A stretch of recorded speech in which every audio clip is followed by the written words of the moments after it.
617번 전시실은 17세기 네덜란드와 폴랑드의 정물화를 집대성한 공간입니다. 이곳에서 가장 강렬한 메시지를 던지는 주제가 바로 바니타스입니다. 라틴어로 허물을 뜻하며 성경 전도서의 구절이 헛되고 헛되니 모든 것이 헛되도다에서 유래했습니다. 삶의 덧없음과 죽음의 필연성을 기억하라라는 메멘토 모리 정신을 반영하는 작품들이 많습니다. 이 전시실의 정물화에서 볼 수 있는 해골은 죽음의 필연성을 의미하고 시든 꽃, 썩은 과일, 벌레 등은 아름다움과 젊음의 이글성을 얘기합니다. 모래시계와 시계는 멈추지 않고 흐르는 시간, 악기책 금은보화는 지식예술부의 덧없음을, 뒤집힌 자는 즐거움의 끝, 이러한 메시지를 이해하는 흥미가 있습니다.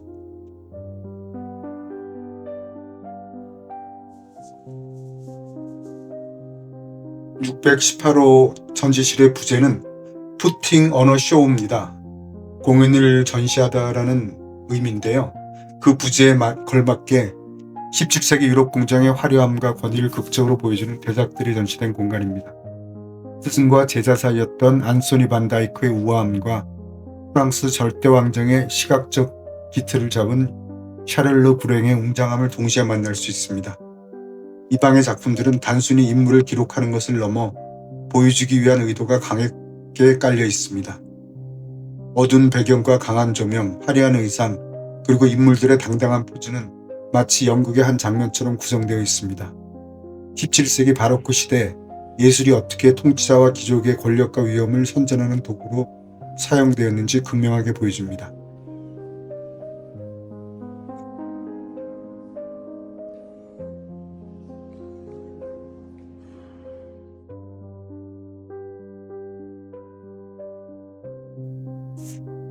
안소니 반다이크의 그림들이 이 전시를 가득 채우고 있습니다.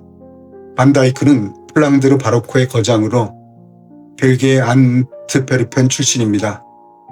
피터 폴 로벤스의 가장 뛰어난 제자이자 협력자였습니다.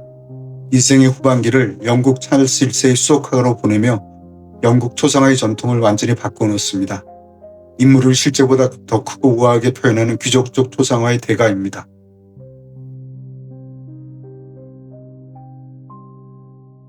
이 그림은 제임스 스튜어트 리치먼드와 레녹스 공작입니다.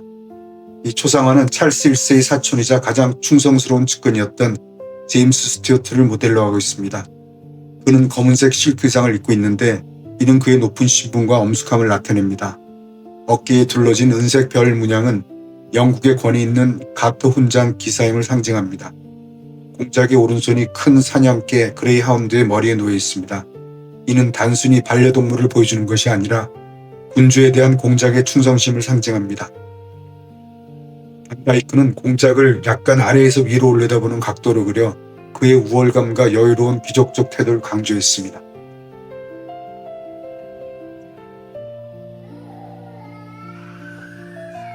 반다이크의 또 다른 명작 루카스 판 우펠의 초상입니다. 루카스 판 우펠은 베네치아에 활동하던 부유한 폴랑드르 출신의 상인이자 예술품 수집가였습니다. 반다이크의 친구이기도 했고요.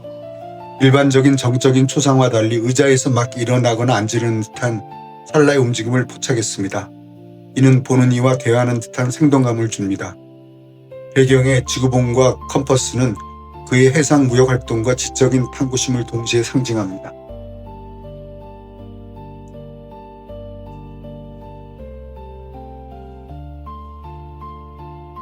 왕비 헨리에타 마리아의 초상입니다. 반다이크가 영국 국왕 찰스 1세의 왕비를 그린 가장 화려한 초상화 중 하나입니다. 프랑스 국왕 앙리 4세의 딸이자 영국 찰스 1세의 부인인 헨리에타 마리아 왕비입니다. 그녀가 입은 강렬한 호박색 실크 드레스와 레이스 장식은 반다이크 특유의 빛나는 질감 묘사를 극명하게 보여줍니다. 오른편 뒤쪽에 놓인 왕관은 그녀의 신분을 나타내며 한 손은 드레스를 잡고 다른 한 손은 가볍게 내린 우아한 포즈는 당시 유럽 궁정 여인들의 표준 모델이 되었습니다. 이 작품은 왕비의 실제 외모보다 훨씬 더 우아하고 위험 있게 그려져 찰스 1세가 매우 만족했다고 전해집니다. 반다이크의 대표작 자화상입니다. 이 자화상은 그가 천재적인 재능으로 유럽을 뒤흔들기 시작한 20대 초반의 젊은 모습을 담고 있습니다. 당시 21세였던 반다이크는 이 작품에서 매우 세련되고 자신만만한 태도를 보입니다. 스승인 루벤스의 그늘에서 벗어나 독자적인 거장으로 거듭나려는 야심이 느껴집니다. 화가라기보다는 귀족 청년 같은 모습으로 자신을 묘사했습니다. 가늘고 긴 손가락과 섬세한 얼굴선은 그가 평생 추구했던 우아함의 원형을 보여줍니다. 터치가 매우 자유롭고 경제적입니다. 최소한의 붓질로 실크 옷감의 광택과 피부의 생기를 완벽하게 표현했습니다.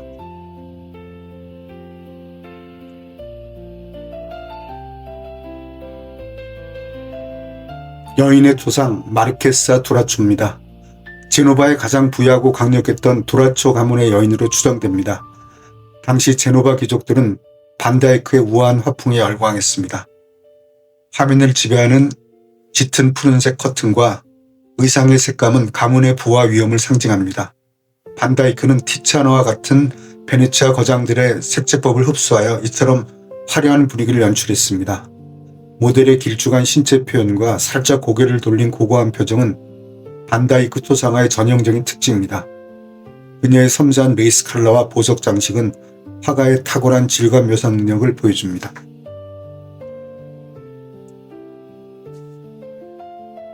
이 그림은 반다이크가 영국에서 그린 가장 화려한 전신 초상화인 로버트 리치 워릭의 2대 백작의 초상화입니다.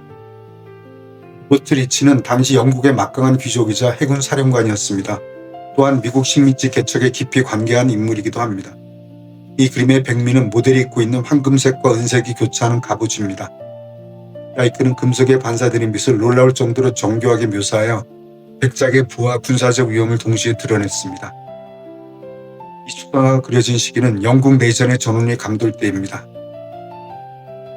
오른쪽 하단의 갑옷 조각들과 배경의 붉은 커튼은 전형적인 바로크식 연출로 모델을 더욱 돋보이게 하는 무대장치 역할을 합니다.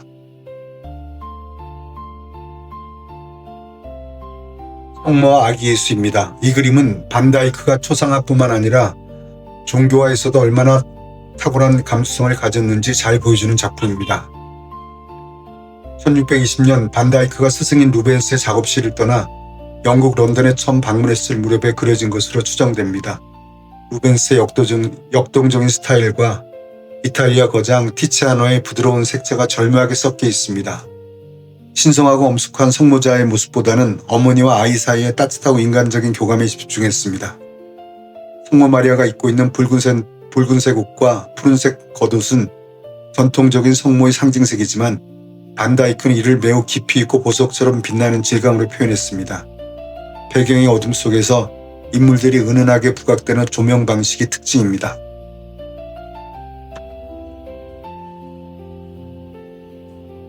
이 그림을 그린 화가 샤를르 브랭은 루이 14세가 프랑스 역사상 가장 위대한 예술가로 칭송을 한 화가입니다.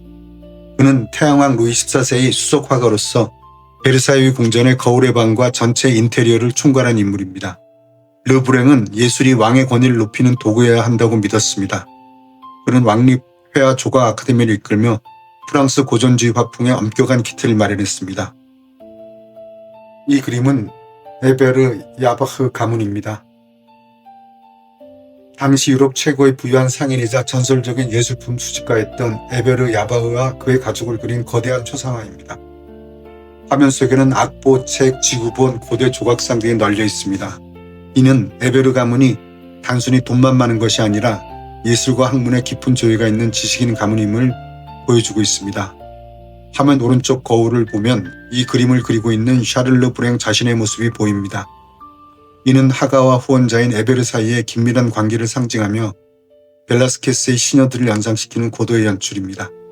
화면 중앙에 에베르를 중심으로 아내와 네 자녀가 배치되어 있습니다. 가족의 단란함보다는 각 인물의 우아한 태도와 화려한 의상 질감을 통해 가문의 영광을 기록하는 데 집중했습니다. 이 작품 또한 샤를르 브랭의 폴릭세나의 희생인데요. 그의 초기 천재성을 보여주는 강력한 역사화입니다. 트로이 전쟁 이후 아킬레우스의 유령을 달래기 위해 그의 무덤 앞에서 트로이의 공주 폴릭세나가 제물로 바쳐지는 비극적인 순간을 그렸습니다. 618호실의 테마인 푸팅 어너 쇼에 걸맞게 마치 무대의 한 장면처럼 인물들의 동작이 매우 극적이고 역동적입니다. 죽음을 앞둔 폴릭세나의 초연함과 주변 인물들의 공포, 슬픔이 얼굴 표정과 몸짓에 생생하게 드러납니다. 이는 후에 표정 전문가가 되는 르브랭의 특징이 이미 시작되었음을 보여줍니다.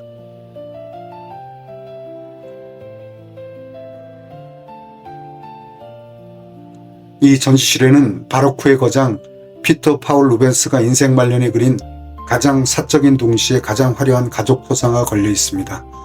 루벤스 헬레나 푸르만과 아들 피터 파울입니다. 60대의 루벤스 자신과 그의 두 번째 아내인 20대의 헬레나 푸르만, 그리고 그들의 어린 아들 피터 파울입니다. 루벤스는 자신보다 훨씬 젊고 아름다운 아내 헬레나를 자신의 예술적 영감의 원천으로 여겼습니다. 그녀의 우윳빛 피부와 화려한 청색 드레스의 질감은 루벤스 화풍의 정수를 보여줍니다. 배경의 정원과 조각상은 풍요와 사랑을 상징합니다. 아기가 걷는 법을 배우는 듯한 모습은 가문의 연속성과 생명력을 나타내며 전체적으로 행복하고 평화로운 분위기가 가득합니다.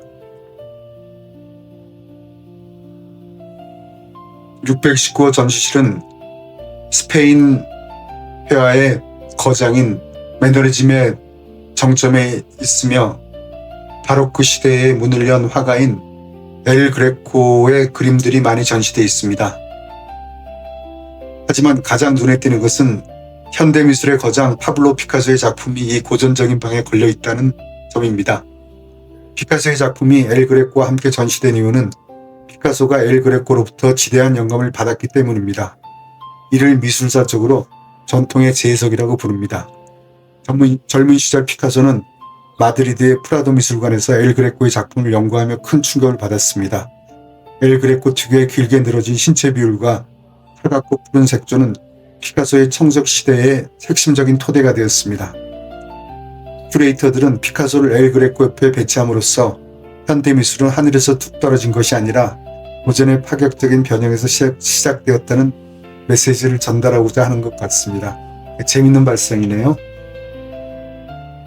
이 그림은 엘 그레코 토상화 예술의 정점으로 꼽히는 추기경 페르난도 니뇨 데 게바라입니다. 이 작품은 단순히 종교 지도자를 그린 것을 넘어 보는 이를 꿰뚫어 보는 듯한 압도적인 심리 묘사가 일품입니다. 당시 스페인의 대신문관이었던 추기경입니다. 대신문관은 종교 재판을 주관하며 막강한 권력을 휘둘렀던 인물로 엄격함과 두려움의 상징이었습니다. 화면을 지배하는 추기경의 붉은 수단은 그의 권위와 지위를 상징합니다. 엘 그레코는 벨벳과 실크의 질감을 놀랍도록 정교하게 표현하여 붉은색 안에서도 미묘한 빛의 변화를 만들어냈습니다. 추기경의 안경 너머 날카로운 눈빛과 의자 팔걸이를 꽉 쥐고 있는 왼손이 주목할 만한데요. 이 정교한 묘사는 모델의 엄격한 성격과 당시 종교적 긴장감을 그대로 전달하고 있습니다. 바닥의 타일 패턴은 기하학적이지만 전체적인 구도는 살짝 뒤틀려 있어 엘 그레코 특유의 불안정하면서도 역동적인 에너지를 주고 있습니다.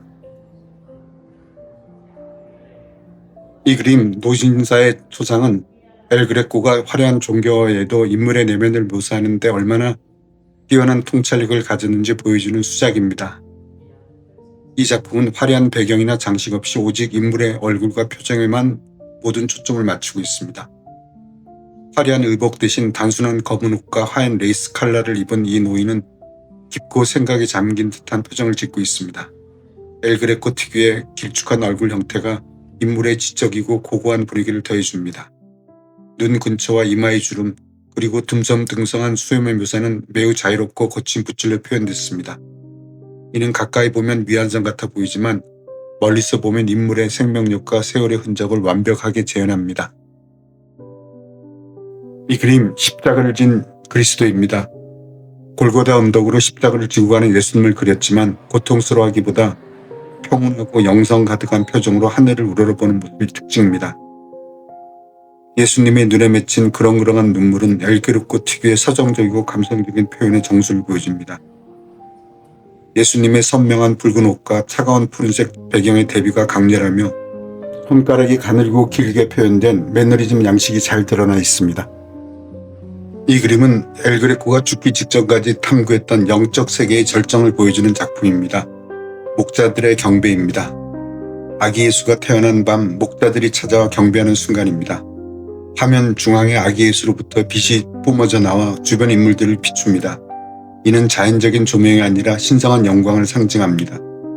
인물들의 몸이 마치 타오르는 불꽃처럼 길게 늘어져 있습니다. 엘 그레코 매너리즘의 가장 큰 특징인 영혼의 역동성이 극대화된 표현입니다.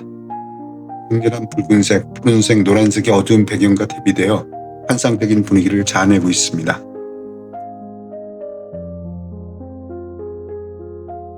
소경을 고치는 그리스도의 기적입니다. 이 그림은 엘 그레코가 스페인으로 가기 전 이탈리아에서 활동하던 시절의 재능을 보여주는 아주 중요한 작품입니다. 예수님이 태어날 때부터 앞을 보지 못하던 사람의 눈을 만져 시력을 회복시켜주는 성경 속 기적의 순간입니다. 당시 이탈리아에 머물던 엘 그레코가 틴토레트의 역동적인 구도와 미켈란젤로의 근육질 인체 표현을 얼마나 완벽하게 흡수했는지 보여줍니다. 배경에 웅장한 로마식 건축물과 멀어진 인물들을 통해 깊은 공간감을 연출했는데 이는 그가 고전적인 원근법에 든 능숙했음을 증명합니다. 화면 왼쪽 아래에서 등을 돌리고 앉아있는 인물은 관람객의 시선을 기적의 현장으로 유도하는 연극적인 장치입니다. 이 그림은 가장 강렬하고 기괴하며 현대적인 에너지가 넘치는 작품인 성 요한의 환시입니다. 요한계시록의 한 장면으로 순교자들이 하나님께 정의를 구하자 5번째 봉인이 풀리며 그들에게 흰옷을 나눠주는 신비로운 순간을 그렸습니다. 왼쪽에 거대한 성 요한은 팔을 벌리고 하늘을 우러러보며 환영에 압도된 모습입니다. 뒤쪽의 나치 인물들은 인체라고 믿기 어려울 정도로 길게 늘어져 있으며 마치 타오르는 불꽃처럼 꿈틀거립니다. 이 그림은 파블로 피카소가 현대 미술의 시작이라고 불리는 아비뇽의 처녀를 그릴 때 구도와 인체 표현에서 극적인 영감을 받은 작품으로 매우 유명합니다. 미국의 모마 미술관이 소장하고 있는 아비뇽의 처녀들입니다. 이 그림 목자들의 경배는 엘 그레코가 생의 마지막 단계에 도달했을 때 보여준 초월적인 화풍을 완벽하게 담고 있는 걸작입니다. 이 그림에서 가장 놀라운 점은 외부의 빛이 아니라 아기 예수 자체가 빛의 근원이라는 점입니다. 아기 예수에게서 뿜어져 나오는 강렬한 백색광이 주변의 인물들과 천사들을 비추며 신비로운 분위기를 극대화합니다. 인물들이 마치 바람에 흔들리는 촛불이나 불꽃처럼 위로 길게 늘어져 있습니다. 이는 육체적인 사실성보다는 영적인 황홀경을 표현하려는 엘 그레코 특유의 후기 양식입니다. 위쪽에서 내려다보는 천사들과 아래에서 경배하는 목자들이 원형을 이루며 감싸는 구도는 하늘과 땅이 만나는 기적의 순간을 드라마틱하게 연출합니다. 이 그림은 서양 미술사상 가장 위대한 풍경화 중 하나로 꼽히는 톨레도 풍경입니다. 엘 그레코가 평생 사랑한 도시 스페인의 톨레도를 그렸습니다. 하지만 실제 지형을 똑같이 그린 것이 아니라 화가의 상상력을 더해 재구성한 풍경입니다. 금방이라도 번개가 칠 것 같은 검푸른 하늘과 비현실적으로 밝게 빛나는 초록빛 언덕의 대비가 압권입니다. 자연의 아름다움보다는 도시의 영혼을 담으려 애썼습니다. 당시 풍경화는 대개 성경 이야기의 배경으로만 쓰였습니다. 하지만 이 작품은 풍경 자체가 주인공이 된 드문 사례로 현대 풍경화의 시초라고 불리기도 합니다. 아주 중요한 걸작이지요. 학자로서의 성 히에로노무스, 제롬이라고도 하죠. 이 그림은 엘 그레코가 세상을 떠나기 약 4년 전 그의 예술적 기량이 최고조에 달했을 때 그린 작품입니다. 엘 그레코는 성인들과 예수의 제자들 그림을 많이 그렸습니다. 성경을 라틴어로 번역한 성 히에로니무스를 학자의 모습으로 묘사했습니다. 그는 보통 고행하는 모습으로 그려지곤 하는데 여기서는 지적이고 위험이 있는 모습으로 그려졌습니다. 화면을 압도하는 추기경의 붉은 옷은 성인의 권위와 열정을 상징합니다. 엘 그레코는 이 붉은색을 매우 대담하고 자유로운 붓질로 표현했습니다. 성인의 마른 얼굴과 길고 가느다란 손가락은 엘 그레코 매너리즘의 전형적인 특징으로 육체적인 힘보다는 영적인 깊이와 지적인 고뇌를 강조합니다. 책상 위에 놓인 손은 그가 평생 바친 학문적 업적을 조용히 증명하고 있습니다. 예, 이 전시실에는 앞에 설명드린 바와 같이 엘 그레코를 굉장히 좋아했고 엘 그레코의 화풍을 따라 그렸던 청색시대의 피카소의 작품 2점이 걸려 있습니다. 피카소의 눈먼 자의 식사입니다. 그의 청색시대를 대표하는 가장 가슴 아프고 아름다운 걸작입니다. 가난하고 소외된 눈먼 남자가 식탁 앞에 앉아 빵 한 조각과 와인 한 잔으로 고독하게 식사하는 장면입니다. 화면 전체를 지배하는 짙은 푸른색은 차가움, 슬픔 그리고 절망적인 빈곤을 시각적으로 극대화합니다. 눈에 보이지 않는 남자가 오른손으로 조심스럽게 물병을 만지는 모습은 보는 이로 하여금 깊은 연민을 느끼게 합니다. 피카소의 또 다른 그림 앉아있는 할리퀸은 피카소의 청색시대가 막 시작되던 시기의 중요한 작품입니다. 광대 복장을 한 남자가 카페 탁자에 기대어 깊은 생각에 잠겨 있습니다. 남들을 웃게 하는 광대의 화려한 겉모습 뒤에 숨겨진 현대인의 고독과 우울을 그렸습니다. 화면 전반에 흐르는 푸른 색조는 피카소의 절친인 카사 헤마스의 자살 이후 그가 느꼈던 깊은 슬픔과 상실감을 대변합니다. 화려한 패턴의 광대옷과 대조되는 남자의 창백한 얼굴과 텅 빈 눈빛이 비극적인 분위기를 극대화하고 있습니다.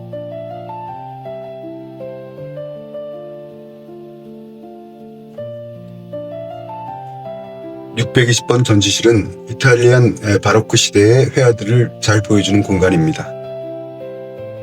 특히 이 전시실의 테마인 To Destroy Painting은 당대 미술계의 혁명적인 변화를 아주 잘 함축하고 있습니다. 이 문구는 당시 비평가들이 전통적인 기법을 파괴하고 새로운 길을 개척한 화가들을 비난하거나 경탄하며 사용했던 표현입니다. 17세기 초 이탈리아 미술은 매너리즘의 인위적인 하풍에서 벗어나 두 가지 상반된 그러나 혁신적인 방향으로 나아갔습니다. 625실은 바로 이 파괴의 재창조의 현장을 보여줍니다. 이 전시실에서 주목해서 봐야 될 화가는 3명인데요. 첫째, 카라바조입니다. 카라바조는 이상적인 아름다움을 거부하고 거리의 평범한 사람들, 심지어는 때 묻은 발가지를 모델로 삼아 날 것 그대로의 리얼리즘을 구현했습니다. 다음은 아니발레 카라치입니다. 복잡하고 기교 중심이었던 매너리즘을 타파하고 고전적인 명료함과 자연에 대한 관찰을 결합하여 새로운 고전적 바로크를 세웠습니다. 다음은 카라치의 제자이자 당대 가장 추앙받던 화가인 귀도 렌입니다. 우아함의 대명사로 불립니다. 카라바조의 어둠을 일부 수용하면서도 선상적인 아름다움과 이상적인 인물 표현에 집중했습니다. 바로크 미술이 단순히 어둡고 격동적인 것뿐만이 아니라 얼마나 숭고하고 아름다울 수 있는지를 잘 보여줍니다. 이 세 화가의 작품들을 보겠습니다.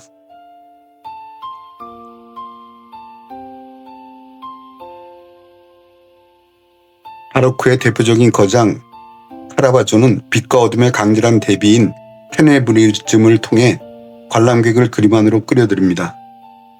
신성한 종교적 장면을 마치 지금 우리 눈앞에서 일어나는 사건처럼 생생하고 세속적인 분위기로 연출했습니다. 이 그림은 카라바조의 성 베드로의 부인입니다. 베드로가 예수를 모른다고 3번 부정하는 성경 속 긴박한 찰나를 다룹니다. 왼쪽부터 손가락질하는 하녀, 가운데의 병사, 그리고 당황하는 베드로가 삼각형 구도를 이룹니다. 빛은 왼쪽에서 들어와 베드로의 얼굴을 직격합니다. 이는 그의 죄책감과 내면의 혼란을 여과 없이 드러내는 장치입니다. 이 그림은 카라바조의 대표작 뮤지션들입니다. 카라바조의 후원자였던 프란체스코 마리아 델몬테 추기경을 위해 그려졌습니다. 추기경의 관자였던 마다마 궁전에 걸려 있었으며 당시 세속적인 지적교육을 즐기던 로마 상류층의 문화를 대변합니다. 4명의 소년이 연주회를 준비하는 모습을 담고 있습니다. 가운데에서 류트를 조율하는 소년, 악보를 보는 소년, 그리고 왼쪽 뒤에서 포도를 따는 큐피드가 등장합니다. 오른쪽 뒤에서 관람객을 정면으로 응시하고 있는 두 번째 소년이 바로 20대 초반의 카라바조 자신입니다. 그는 자신의 작품 속에 슬며시 자신을 그려는 것을 즐겼습니다. 왼쪽에 날개 달린 아이는 사랑의 신 큐피드입니다. 포도를 따고 있는 모습은 술과 사랑이 음악과 결합하여 강박적인 즐거움을 선사한다는 당대 인문주의적 주제를 암시합니다.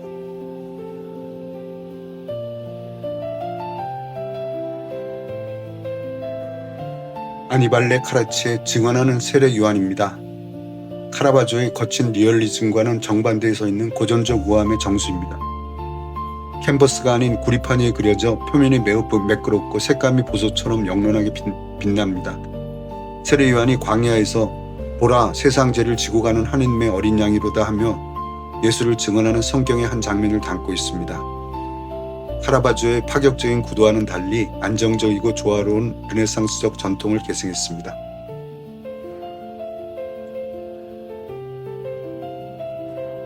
부드러움과 우아함의 화가 귀도 레니의 무염 시태입니다. 이 전시실에서 가장 압도적인 크기와 화려함을 자랑하는 작품 중 하나입니다. 카라바조의 어둠과는 대조되는 천상적인 빛의 예술을 보여줍니다. 성모 마리아가 원죄 없이 잉태되었음을 찬양하는 교리를 시각화했습니다. 신성한 귀도라는 별명답게 극치에 달한 우아함과 이상적인 미를 보여줍니다. 화면을 지배하는 황금빛 광휘와 성모의 숭배를 상징하는 흰색, 파란색 옷의 조화가 눈부십니다. 성모 마리아의 시선과 몸짓이 위를 향하고 있어 보는 이로 하여금 지상을 벗어나 영적인 세계로 고양되는 느낌을 줍니다. 성모 주위를 둘러싼 아기 천사, 푸티라고 하죠. 푸티들은 매우 부드럽고 생동감 있게 표현되어 화면에 리듬감을 더합니다.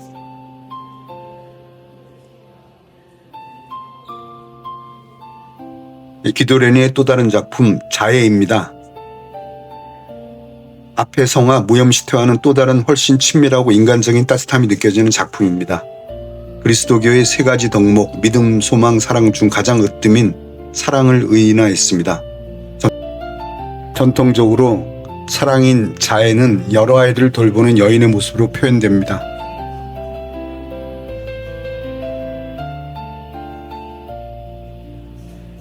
이 클레오파트라의 죽음은 그가 생의 마지막 단계에 도달했던 후기화풍의 정수를 보여주는 걸작입니다. 다른 작품들과 비교했을 때 이 그림은 유독 신비롭고 창백한 분위기가 감도는 것이 특징입니다.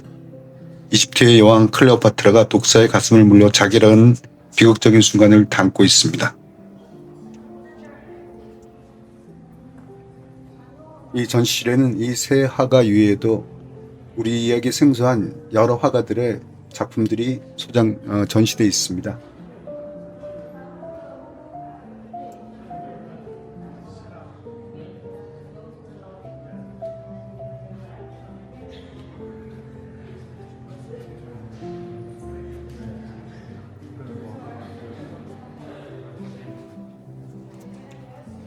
(621번) 전시실은 북유럽 바로크의 거인 피터 파울 루벤스와 그의 시대를 조명합니다. 전시 주제인 Flesh and the Spirit, 육체와 정신은 루벤스의 예술을 관통하는 두 개의 기둥을 완벽하게 설명하는 표현입니다. 이 공간은 17세기 프랑드르, 현재의 벨기에 지역이죠. 프랑드르 미술이 어떻게 인간의 감정적인 역동성과 종교적인 숭고함을 결합했는지 보여줍니다. 프레시, 육체입니다. 루벤스는 인간의 신체, 특히 살결의 질감과 온기를 표현하는 데 있어 인류 역사상 최고의 화가 중 한 명입니다. 그의 그림 속 육체는 탄력 있고 생생하며 때로는 풍만함을 통해 생명력과 풍요를 상징합니다. 두 번째 주제인 스피릿, 정신입니다. 동시에 그는 카톨릭 반종교 개혁의 가치를 전파하는 독실한 화가였습니다. 거대한 스케일의 성화와 신화화를 통해 관람객의 영혼을 고양시키고 종교적 황홀경을 선사했습니다.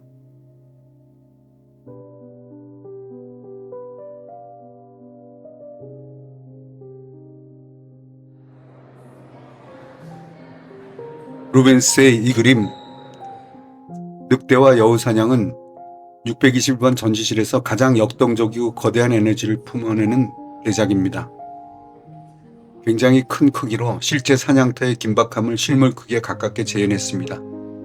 귀족들의 오락이었던 사냥 장면을 담고 있으며 인간과 동물이 뒤엉켜 생사와 투쟁하는 강렬한 순간을 묘사합니다.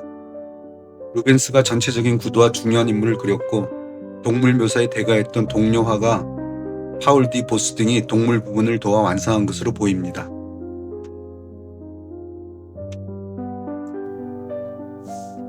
루벤스의 롯과 그의 딸들입니다. 이 그림은 루벤스가 이탈리아 유학을 마치고 안트베르펜으로 돌아온 직후 예술적 자신감이 최고조에 달했을 때의 그린 걸작입니다.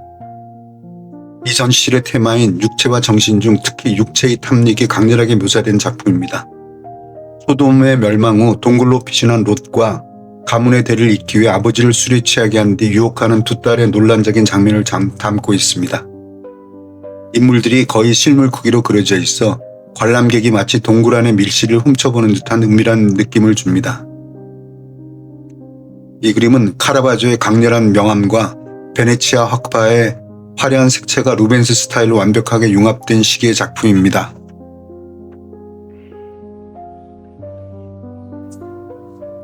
이 그림 비너스와 아도니스는 루벤스의 화풍이 가장 무르익었을 때 탄생한 진정한 걸작입니다. 전시실의 주제인 육체의 아름다움이 이보다 더 화려하게 표현된 작품은 찾기 힘듭니다. 사냥을 떠나려는 아도니스를 사랑의 여신 비너스가 붙잡으며 말리는 장면입니다. 아도니스는 결국 사냥터에서 멧돼지에게 물려 죽게 되는 운명을 맞이하므로 이 그림은 사랑과 죽음 사이의 절박한 순간을 담고 있습니다. 루벤스가 티차노의 색채를 재해석하여 완성한 루벤스식 바로크의 정점입니다. 인물들이 캔버스 앞쪽으로 전진 배치되어 있어 그들의 감정과 육체적 에너지가 관람객에게 직접 전달되고 있습니다. 루벤스의 성 가족과 성 프란치스코, 성 안나 그리고 세례 요한입니다. 이 작품은 전시실의 또 다른 핵심작으로 루벤스가 종교적 주제를 얼마나 인간적이고 풍요로운 육체의 언어로 풀어내는지 보여주는 완벽한 예시입니다. 아기 예수와 성모 마리아, 성 요셉으로 구성된 성 가족의 성 안나, 마리아의 어머니이죠. 성 프란치스코, 어린 세례 요한이 함께 모인 성스러운 만남을 다룹니다. 거대한 스케일 덕분에 마치 관람객이 이 성스러운 모임에 직접 초대받은 듯한 현장감을 줍니다. 이 그림을 그린 시기는 루벤스가 외교관 생활을 마치고 안트베르펜에 정착하여 예술적 자유와 평온을 누리던 말년의 원숙한 스타일이 돋보이는 작품입니다.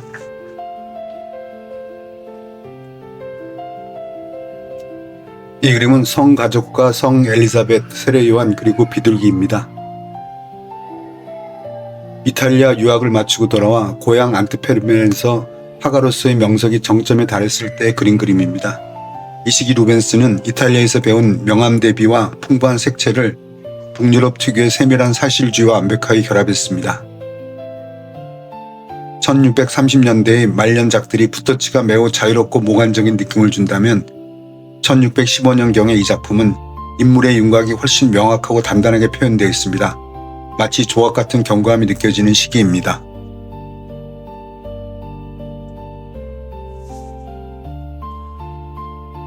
이 전시실에 있는 매혹적인 초상화인 여인의 초상입니다. 모델은 루벤스의 두 번째 아내 헬레나 푸르망의 친언니인 수잔나 룬댕으로 추정됩니다. 이 작품은 루벤스가 공식적인 주문 제작이 아닌 가족이나 가까운 지인을 그릴 때 보여주곤 친밀하고 부드러운 감각이 극대화된 수작입니다. 모델의 시선이 관람객을 살짝 비껴가면서도 살아있는 듯한 광택을 머금고 있습니다. 루벤스는 눈가에 아주 작은 흰색 점을 찍어 인물이 금방이라도 말을 걸 것 같은 현존감을 불어넣었습니다. 그녀가 입은 검은색 드레스의 벨벳 질감과 소매와 자수, 그리고 가슴팍의 화려한 보석 장식은 루벤스의 탁월한 질감 묘사 능력을 보여줍니다. 검은 의상은 그녀의 창백하고 우아한 피부톤을 더욱 돋보이게 합니다. 루벤스는 인물의 성격을 손을 통해 드러내곤 했습니다. 가슴에 살짝 얹은 손은 우아함과 정숙함을 상징하며 손가락의 부드러운 곡선은 루벤스 특유의 육체 묘사를 그대로 담고 있습니다. 그녀가 쓰고 있는 커다란 깃털 모자는 당시 유행했던 스타일로 인물의 얼굴에 은은한 그림자를 드리워 더욱 입체적이고 신비로운 분위기를 만들고 있습니다. 이 그림 새벽녘 숲속의 사슴사냥은 그가 생의 마지막 단계에서 도달한 순수 예술적 자유를 보여주는 몇 점 안 되는 귀한 풍경화입니다. 전시실의 역동적인 인물화들 사이에서 자연을 향한 루벤스의 서정적인 시선을 느낄 수 있는 작품입니다. 제목은 사슴사냥이지만 실제 주인공은 새벽에 빛이 스며드는 숲 그 자체입니다. 화면 왼쪽에서 쏟아지는 새벽의 첫 빛이 울창한 나무 사이를 뚫고 들어오는 묘사가 압권입니다. 루벤스는 단순한 풍경이 아니라 공기와 빛의 움직임을 그렸습니다. 이 전시실 622번은 프랑스 회화의 기초라는 테마로 17세기 프랑스 미술이 이탈리아의 영향에서 벗어나 자신들만의 독창적인 고전주의와 사실주의를 확립해 나가는 과정을 보여줍니다. 이탈리아 바로크와 루벤스를 거쳐 이곳에 오면 이전 전시들의 격정적인 에너지와는 다른 프랑스 특유의 절제미와 엄격한 질서 그리고 차분한 서정성을 느낄 수 있습니다. 이 시기 프랑스 미술은 국왕 루이 13세와 14세의 후원 아래 왕립회화 조각 아카데미를 세우며 유럽 미술의 중심지로 부상하기 시작합니다. 이 전시실은 그 기틀을 닦은 세 가지 흐름을 보여줍니다. 첫 번째는 주요 화가인 시몽 부에의 화려함입니다. 이탈리아 바로크를 프랑스 왕실의 입맛에 맞게 우아하고 밝게 변형을 한 화가입니다. 두 번째는 조르주 드 라투르의 명상입니다. 카라바조의 빛을 가장 영적인 단계로 승화한 화가입니다. 세 번째는 르냉 형제의 사실주의입니다. 화려한 귀족 문화 대신 농민들의 고결한 일상을 조명했습니다. 이 전시실에서 시몽 부에와 조르주 드 라투르, 르냉 세 화가의 들을 감상하도록 하겠습니다.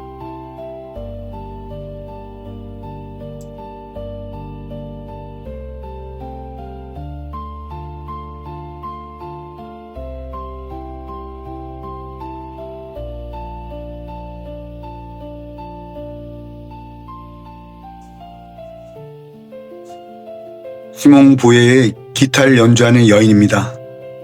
프랑스 화가가 이탈리아 바로크의 혁신을 어떻게 자기 것으로 소화했는지 보여주는 매혹적인 작품입니다. 시몽 부에는 이탈리아에서 15년간 머물며 카라바조와 카라체이 스타일을 공부한 뒤 프랑스로 돌아와 국왕 루이 13세의 수석화가 되었습니다. 이탈리아의 강렬함을 프랑스 특유의 우아하고 화사한 장식미로 변형시켜 이후 프랑스 고전주의 기틀을 마련했습니다. 이 그림은 짙은 배경 속에서 인물이 도드라지게 표현된 테네브리즘에서 이탈리아 유학 시절의 영향이 짙게 묻어납니다. 연주에 몰입한 여인의 살짝 벌어진 입술과 나른한 눈빛은 음악이 주는 강박적인 즐거움을 암시합니다. 여인이 입은 옷의 부드러운 직물과 기타의 나무 질감이 매우 정교하게 묘사되어 시각적인 풍요로움을 주고 있습니다.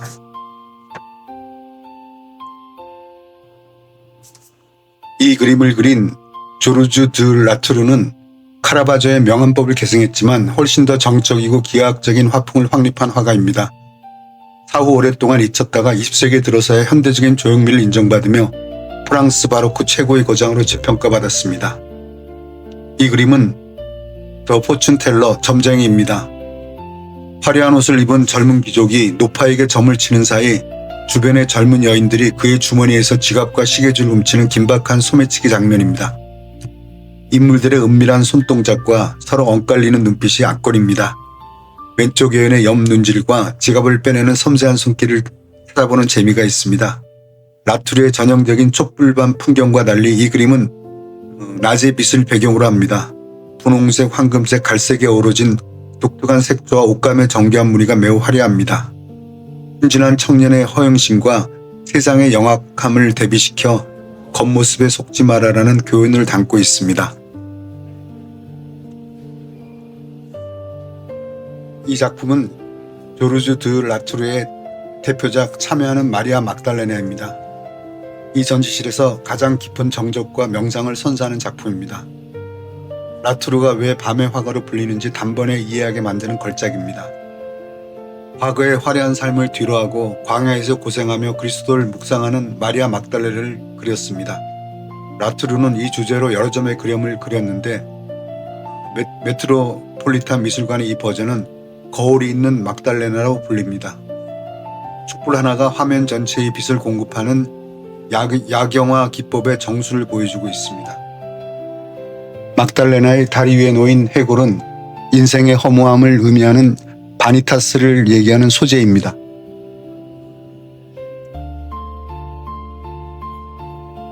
르냉 형제는 3명인데요.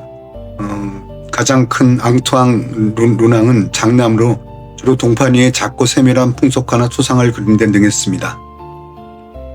차남인 루이 르낭은 가장 천재적인 예술가로 평가받으며 농민들의 삶을 기념비적이고 숭고하게 그려낸 대작들을 주로 남겼습니다.